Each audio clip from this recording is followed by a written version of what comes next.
BJP नेता रविंद्र रैना इस वक्त हमारे साथ जुड़ रहे हैं।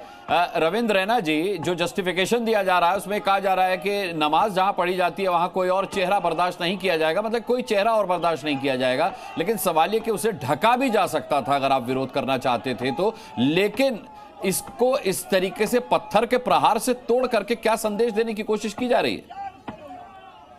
ये हम सब जानते हैं कि आज ईद मिलादुल नबी का ये जो मुकद्दस दिन होता है वो पूरे हिंदुस्तान में बड़े अदब के साथ और बड़ी इज्जत और एहतराम के साथ इसको मनाया जाता है। और बड़ी देर के बाद पूरे कश्मीर में भी चूंकि भयंकर बाढ़ और तबाही पिछले दिनों बाढ़ के अंदर हमने देखी, और इसी बीच ये मुकद्दस दिन आया था।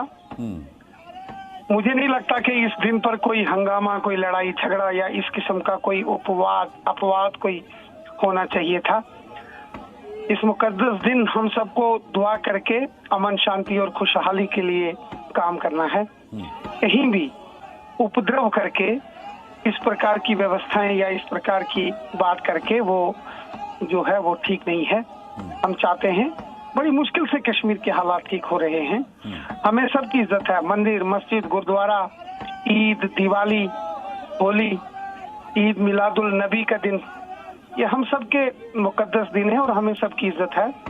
लेकिन कहीं भी किसी भी चीज को लेकर जो है उपद्रव वो नहीं होना चाहिए। कहीं अगर किसी को दिक्कत है वो वहाँ प्रशासन में, एडमिनिस्ट्रेशन में, जो वहाँ के डीसी हैं, हज और औकाफ के जो एडमिनिस्ट्रेटर हैं, उनसे बात करके, वहाँ के जो मौलाना साहिबान हैं, जो बड़े मौलवी हैं, जो सारे ऑर्गेनाइजर्स हैं, उनसे बात करके इस मसले का हल किया जा सकता है। इसमें कोई उपद्रव करने की जरूरत नहीं है।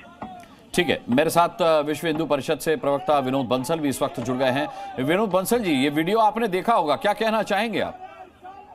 देखिए, वीडियो में लाइव देख रहा हूँ आपकी स्क्रीन पर, तो मुझे बताते अपने ये जो जिस पट्टिका के ऊपर ये प्रहार कर रहे हैं वो पूरी पट्टिका पर न करके सिर्फ अशोक एम्बलम पर प्रहार कर रहे हैं। अगर आप चिन्ह की बात करते हैं, मेरी आवाज आ रही है नहीं? तो अगर आप किसी चिन्ह पर प्रहार करते हैं तो मुझे लगता है कि दूसरे चिन्ह पर भी करना चाहिए ना। जो राइट साइड में भी एक चिन्ह बना हुआ है, हमारे संवाददाता विनोद बंसल बता रहे हैं कि दूसरे चिन्ह में कोई चेहरा नहीं है, जबकि अशोक स्तंभ में 3 शेर बने हुए हैं। वैसे तो 4 शेर है लेकिन दिखाई 3 देते हैं, लेकिन उनको इस शक्ल से आपत्ति है। नहीं, बात ये है कि शक्ल तो ये इनकी भी अपनी है शक्ल भाई। जो मौलाना जो नमाज पढ़ाता है मुल्ला, उसकी भी तो शक्ल है। क्या उस शक्ल को भी तोड़ देंगे क्या? और आप मुझे बताइए, क्या घर में जब जाते हैं, घर में जब आप नमाज पढ़ते हैं तो उस समय कोई पत्नी बच्चा आ जाए, क्या उसको भी तोड़ दोगे क्या? जब रोड पर नमाज पढ़ते हैं उस समय अगर कोई व्यक्ति वहां से निकल गया तो उसको भी खत्म कर दोगे क्या? ये कौन सी मानसिकता भाई? आखिरकार ये कौन सा धर्म है? ये अधर्म नहीं है तो ये तो धर्म नहीं है, तो अधर्म है। और ये काम नहीं है तो कुकर्म है। मैं कहना चाहूंगा, देखिए, जो कश्मीर की हालत जिस तरह से तेज गति के साथ बदली है, ठीक हुई है, उसको पुनः समाप्त करने के प्रयास